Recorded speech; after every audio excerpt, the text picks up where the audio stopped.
प्रदेश के सभी जागरूक कोटेदार साथियों को जग्गू मिश्रा का सादर प्रणाम।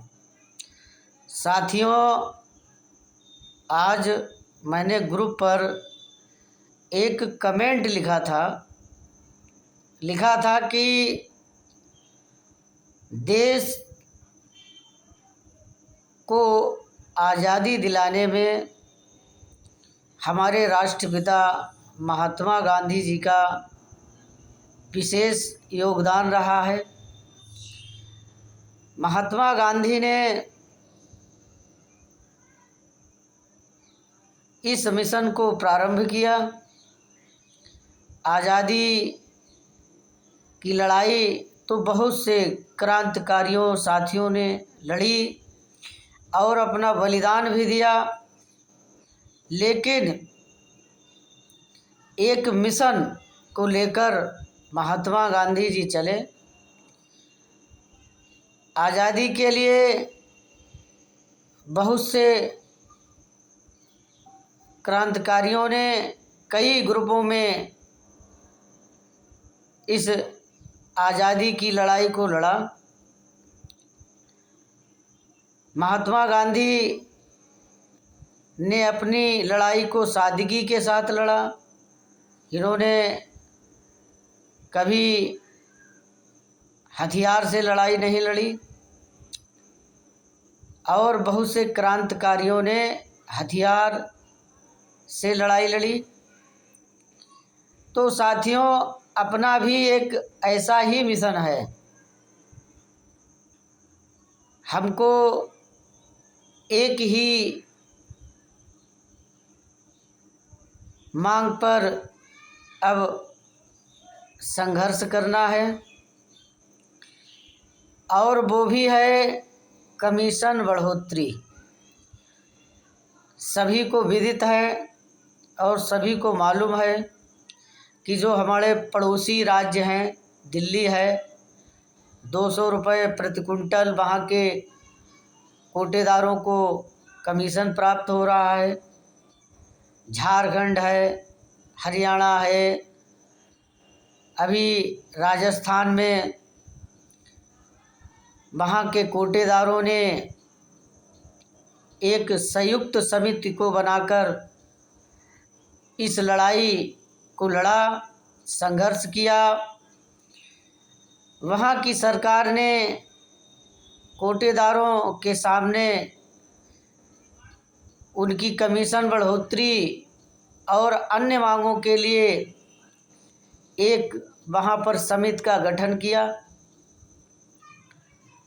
हमारा राज्य उत्तर प्रदेश पूरे भारतवर्ष में सबसे बड़ा राज्य है।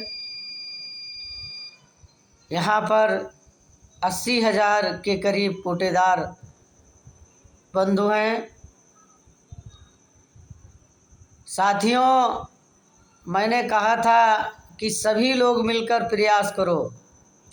सभी जनपदों पे जो जागरूक कोटेदार हैं, जो ग्रुपों पर कमेंट में अपना समय बर्बाद करते हैं, अगर यही समय अपने विधायक से वार्ता करें, 20-25 कोटेदार इकट्ठा हों और वहाँ अपने विधायक के पास जाएं,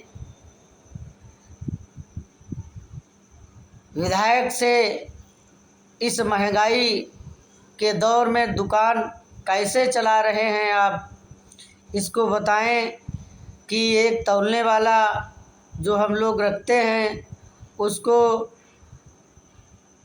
500 रुपये प्रतिदिन मजदूरी देते हैं। वितरण कम से कम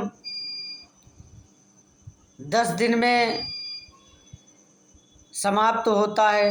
अब कार्ड धारक भी धीमी प्रगति से आते हैं। कभी 50 उपभोक्ता आए, किसी दिन 20 उपभोक्ता आए और किसी दिन 10 उपभोक्ता आए। तो हम लोगों को विधायक गणों को बताना है, समझाना है। ऐसा नहीं है कि आपकी बात को आपका जनप्रतिनिधि ना सुने, क्योंकि हम भी तो उसी विधानसभा के वोटर हैं। अगर प्रधान अपनी ग्राम पंचायत में प्रथम नागरिक है तो उसी ग्राम पंचायत में कोटेदार द्वितीय नागरिक की हैसियत को रखता है।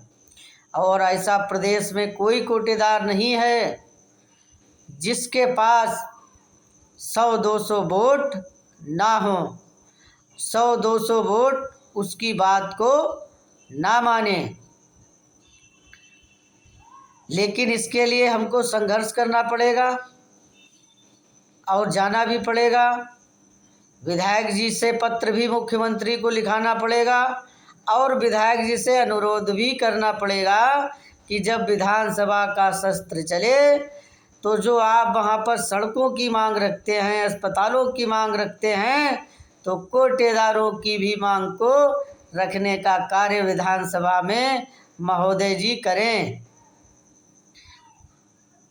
साथियों, 29 अगस्त को लखनऊ में नेहरू युवा कल्याण केंद्र निकट इमामबाड़ा पर एक बैठक का आयोजन होगा। और उस बैठक में क्या होगा? उस बैठक में उत्तर प्रदेश के जो बहुत ही जागरूक कोटेदार, जिनमें कार्य करने की क्षमता है और उन्हें मालूम है कि मैं पूरे जनपद में प्रत्येक ब्लॉक पर जाऊंगा, प्रत्येक तहसील पे जाऊंगा और वहाँ पर जो भी कोटेदारों की संख्या है, अगर 100 की संख्या है तो मैं 80 कोटेदारों को जागरूक करने का कार्य करूंगा। जागरूकता का मतलब ये होता है कि अगर हम कोई प्रदर्शन करें तो उस दिन कोटेदार की दुकान नहीं खुलनी चाहिए। अगर कार्यक्रम हो रहा है तो वहाँ पर कोटेदार की उपस्थिति होनी चाहिए।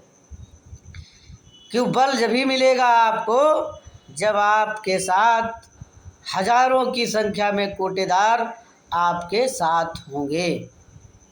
तो साथियों, सभी को संघर्ष करना है। अगर किसी को मेरी बात बुरी लगे तो मैं क्षमा प्रार्थी हूँ। और ये बेवजह का कमेंट ग्रुप पर ना करें। अगर किसी को कोई बात करनी है तो मेरे व्यक्तिगत मोबाइल नंबर पर करें। आप कमेंट करते हैं, बहुत से कोटेदार साथी इस मिशन में शामिल होना चाहते हैं, तो उनका आपके जो बेवजह का कमेंट है, इस वजह से उनका मनोबल टूट जाता है।